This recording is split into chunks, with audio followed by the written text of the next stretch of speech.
Assalamualaikum warahmatullahi wabarakatuh. Perkenalkan, nama saya Rahmenti dengan NIM H05230021 dari kelas PGSDA. Nah, di sini saya akan membahas mengenai falsafah kepramukaan. Video ini dibuat guna untuk memenuhi tugas mata kuliah kepramukaan. Nah, ada beberapa yang akan saya bahas.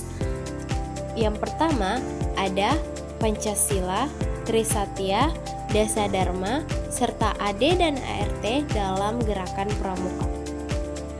Nah, perlu kita ketahui terlebih dahulu bahwa keempat unsur ini tuh membentuk satu kesatuan yang tidak terpisahkan dalam membangun karakter dan integritas anggota kepramukaan. Yang pertama ada Pancasila. Nah, Pancasila ini menempati posisi paling fundamental sebagai dasar negara dan landasan filosofi utama dalam setiap aktivitas kepramukaan. Gerakan pramuka berperan sebagai sarana pendidikan karakter berbasis nilai-nilai Pancasila dan kontekstual dan aplikatif. Yang kedua ada Trisatya.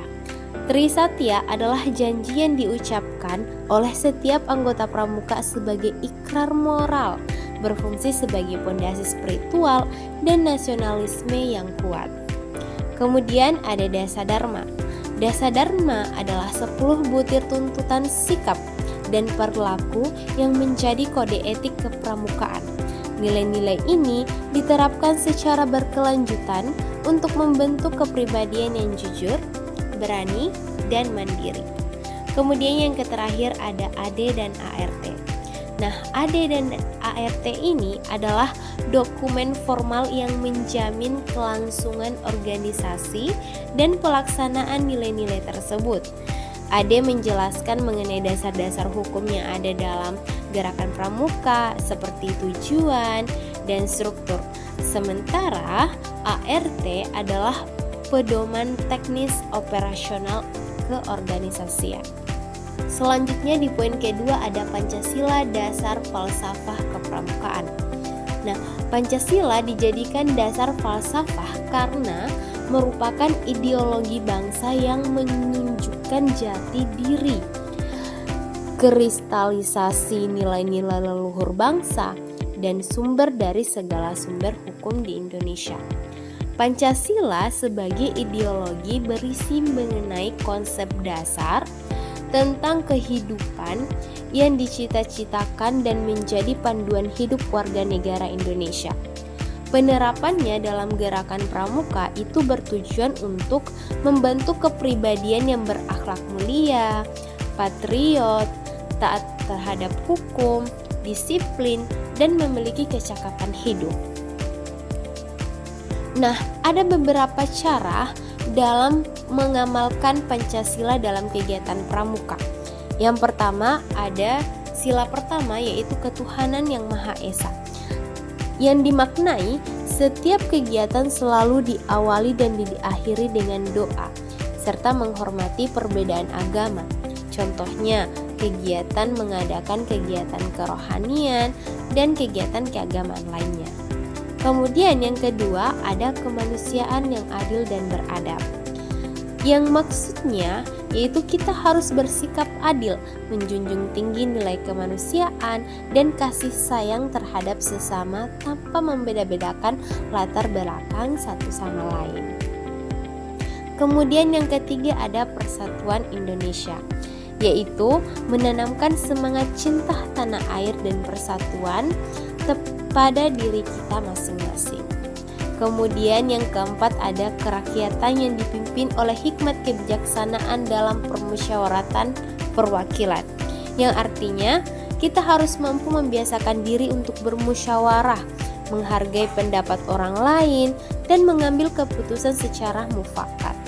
Kemudian yang terakhir ada keadilan sosial bagi seluruh rakyat Indonesia, yang artinya kita harus mampu melatih diri kita untuk bisa terbiasa disiplin, berani, setia, dan adil, serta didorong untuk berbagai dan peduli. Kemudian di poin ketiga ada peranan Trisatya dalam kepramukaan. Trisatya yang berarti 3 ikrar kesetiaan, atau 3 kesetiaan atau 3 janji suci yang harus diucapkan oleh setiap anggota kepramukaan memiliki peran sebagai berikut. Yang pertama, janji kehormatan dan pedoman hidup. Nah, ini untuk membentuk karakter yang bertanggung jawab, beriman, dan nasionalis. Kemudian yang kedua, panduan prinsip, yang artinya dalam beraktivitas, mengambil keputusan, membina kesetiaan terhadap spiritualitas dan negara, serta mendorong kepedulian sosial antar sesama kita. Nah, berdasarkan Trisatya, ada 6 kewajiban yang harus dijalankan seorang pramuka. Yang pertama, menjalankan kewajiban terhadap Tuhan Yang Maha Esa.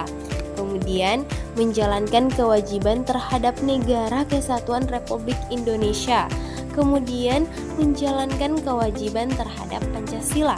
Kemudian, menjalankan kewajiban terhadap sesama manusia. Kemudian, menjalankan dan menepati dasa dharma.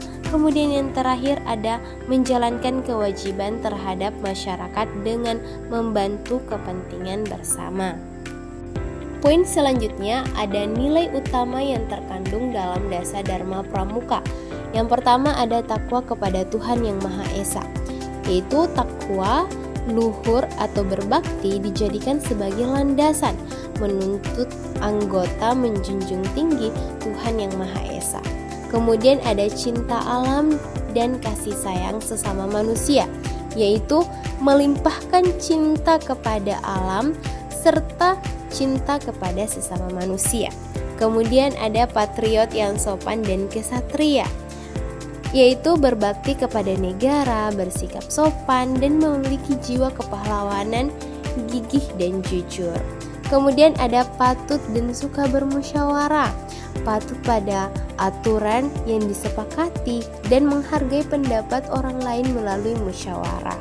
Kemudian ada rela menolong dan tabah, ikhlas dalam membantu hal-hal yang berbau positif, dan tabah atau ulet ketika menghadapi kesulitan. Kemudian ada rajin, terampil, dan gembira, memiliki keahlian khusus dan selalu ceria dalam menjalani hidup.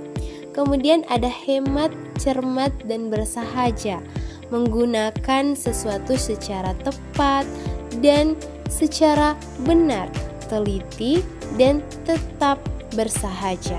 Kemudian ada disiplin, berani, dan setia, patuh terhadap pemimpin, memiliki mental yang berani, dan loyal kepada organisasi.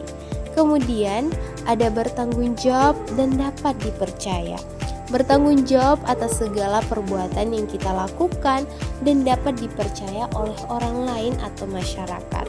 Kemudian yang terakhir ada suci dalam pikiran, perkataan, dan perbuatan, selalu melihat dan memikirkan sesuatu dari sisi baiknya dan tidak terlintas pemikiran yang tidak baik sekalipun. Oke, poin selanjutnya ada fungsi AD dan ART dalam gerakan pramuka. AD atau anggaran dasar dan ART atau anggaran rumah tangga merupakan dokumen hukum dan pedoman formal yang mengatur seluruh kegiatan, struktur, dan sistem tata kelola organisasi. Nah, ada fungsi utama AD dan ART. Yang pertama, sebagai pedoman operasional, mengarahkan seluruh kegiatan kepramukaan secara terorganisir, terarah, dan sesuai prinsip kepramukaan. Kemudian, pembentukan karakter, mengandung nilai-nilai moral Trisatya dan dasa dharma sebagai panduan hidup. Kemudian ada kesinambungan organisasi, menjamin organisasi terus berjalan stabil dari waktu ke waktu melalui sistem kepemimpinan yang regeneratif. Kemudian yang terakhir ada transparansi dan akuntabilitas, yaitu menuntut pengurus untuk menjalankan prinsip transparansi, akuntabilitas, dan tanggung jawab dalam mengelola organisasi termasuk dana dan kegiatan. Kemudian ada fungsi AD dan ART dalam gerakan pramuka, yaitu secara spesifik AD itu atau anggaran dasar mengatur mengenai identitas organisasi, tujuan, struktur organisasi berjenjang seperti Kuarnas hingga Gudep, serta hak dan kewajiban anggota. Sedangkan ART mengatur mengenai ketentuan teknis operasional, proses pembuatan dan perubahan peraturan, prosedur pemilihan pemimpin, serta sanksi dan pertanggungjawaban. Baik, cukup sekian penjelasan yang dapat saya sampaikan melalui video ini. Terima kasih dan wassalamualaikum warahmatullahi wabarakatuh.